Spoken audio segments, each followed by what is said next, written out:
ငါလာနေအောင်ဒီလောက်ဆွဲဆောင်မှုရှိအောင်ဂရုစိုက်နေကြတယ်ဒီလောက်အိုစနာကြနေဟာမယောကိုကဘာလို့ဆွဲလန်းနေရလဲမယားကြီးငုတ်တုတ်ရှိရတာနဲ့စနိုက်ကြော်တယ်ဆိုမှတော့သူတို့နှစ်ယောက်ထဲအတယောက်ငါတပ်ပြလိုက်ချင်တာ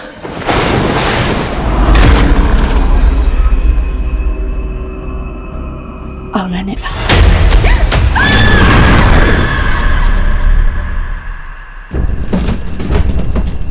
ဒီရွာလူတွေတော်တော်များများညီမေကဝေမကြီးရဲ့တားကောင်ဖြစ်ခဲ့ကြတာကို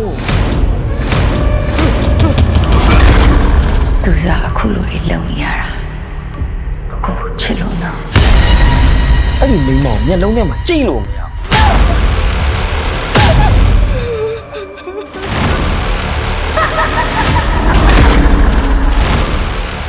ဘာမှကျမအဲ့လောက်ထိမုန်းနေရအောင်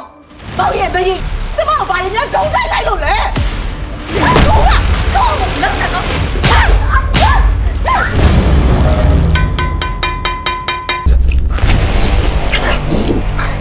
မင်းဘာဖြစ်လို့အဲ့တော့ငါမြသွားနေရတာလဲကိုပြိုစာလို့